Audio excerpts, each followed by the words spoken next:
This is Rick. Truth Makes Peace. I've been debating 9/11 on various forums, and last year was on the James Randi forum, which I thought would be a good forum for critical thinking because James Randi often speaks on that topic, as does DJ Growth, the president of the James Randi Educational Foundation. But I found to my dismay that it was just filled with ad hominem attacks, very little critical thinking, more critical than thinking. And indeed, James Randi and DJ Growth disowned the forum. It's no longer using their name, and they started some forum elsewhere. Then I went to Michael Shermer's forum, the Skeptics Society, which I found through one of the posts on the forum. And Michael is an author on the topic of skepticism and critical thinking. So I thought this would be a very good place to post about 9/11, because people should be skeptical of the official story as well, even if it comes from George Bush. So I found to my dismay that the administrator started debating me. Usually the administrator just enforces the rules, and I'm very familiar with what the rules are and did not violate any of them. So I was very shocked when my account was banned. So I wrote Michael Shermer and asked him about that. He said that he's busy on a book tour and preparing for a debate. So I gave him a few days, and I thought I'd leave him a voicemail or a message with his staff. Skeptic.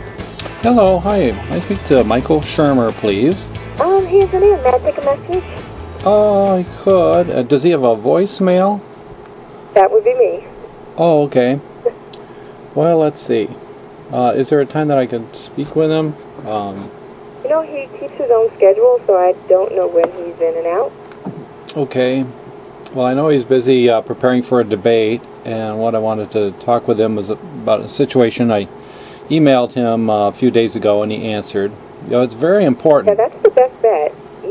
That the reputation of the Skeptics Society is being hurt by Pyrrho, the administrator, who is clearly not a skeptic.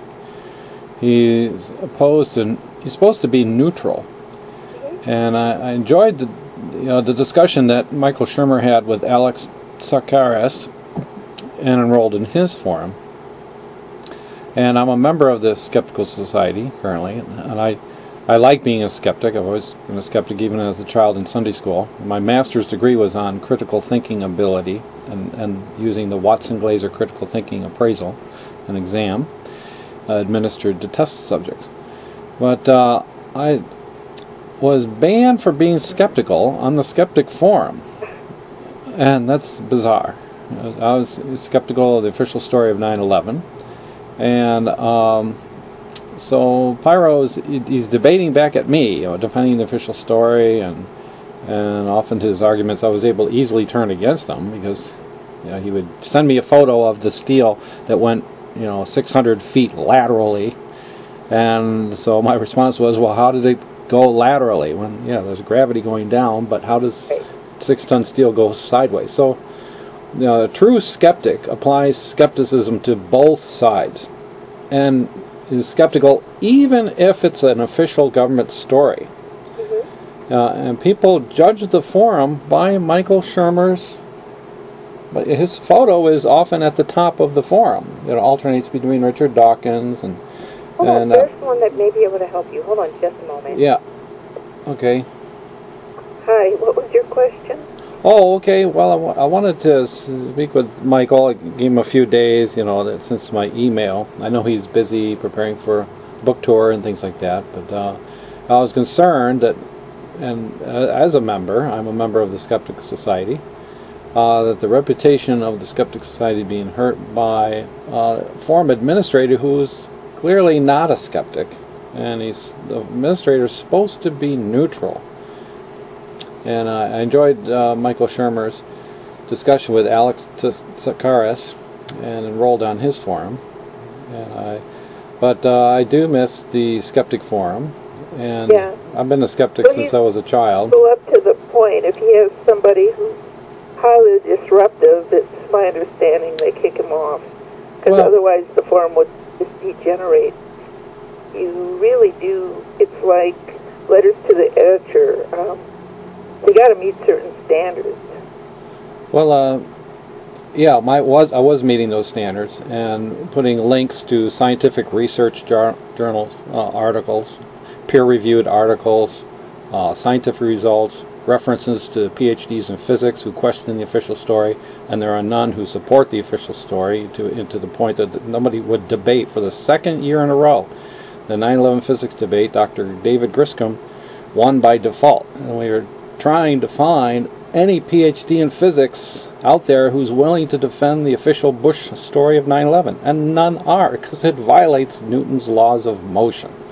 No, that's probably not why they don't want to debate. Yeah, well, Pyrrho made up a new rule against linking from outside.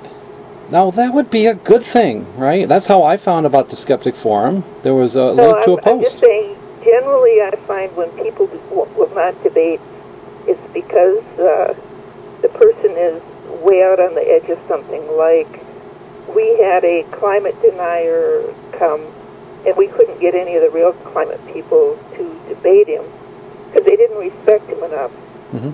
Well, these are PhDs in physics from Brown University. Dr. Griscom has worked for NASA, DARPA, and the Naval Research Lab. When you say no PhDs in physics, well, where are they? You know, so I'm. Well, they probably think it's not a worthy opponent. Or they think that it doesn't meet Newton's laws of motion. Because every action has an opposite reaction. Force equals mass times acceleration. All right, you're talking over me. Well, there's the three laws of Newton's laws of motion. And so Dr. Griscom... It's anything like that. You just have to admit that the argument hasn't gained enough traction to be dignified. Like people who say the Holocaust never happened. I'm saying that a true skeptic... I find that insulting. Okay? I'm not a Holocaust denier. Okay, a true skeptic is skeptic of both sides. A true skeptic... You're talking over me again. If you want to talk to me, you can't, but in... Well, I want to talk to Michael Shermer. You haven't published a book on skepticism. You're not a national author on skepticism. All right, he is. Up on you. Bye. She should read Dr. Shermer's books. A Skeptics Society debating tactic seems to be, if you can't beat them with evidence or logic, silence them. Like the forum administrator, Pyrrho, who was supposed to be a neutral referee, but started engaging me in debate more than anyone. He was losing, so he made up a new rule to ban me with. He wrote a new rule, no linking from outside sites.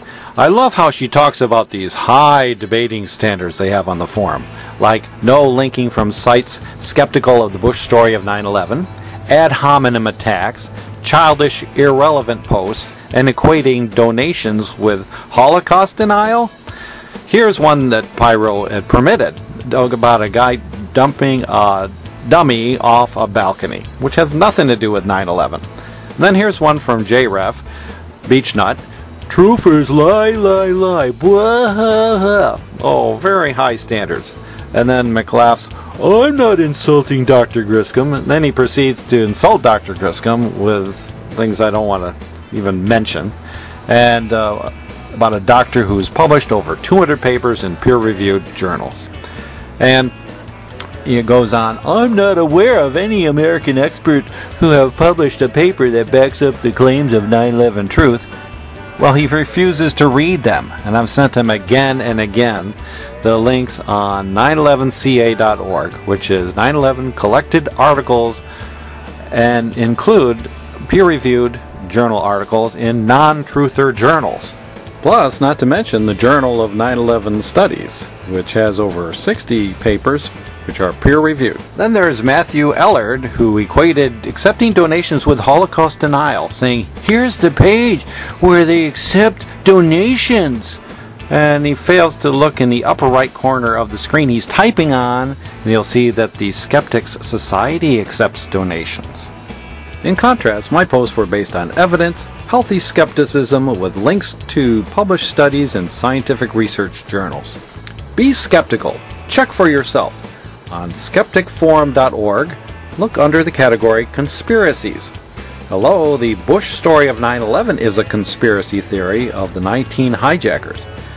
They're hijacking the word skeptic for dogmatic, idiotic fairy tales of 9/11 that no top physicists are willing to support in a debate. Michael Shermer, how about showing some skepticism of the official Bush story of 9/11 in your books, articles, and presentations? Are you a skeptic or pseudo-skeptic, only applying skepticism in one direction and never questioning the official story? Is the Skeptics Society really skeptical, or dogmatic, gullible, and hypocritical? I'm skeptical.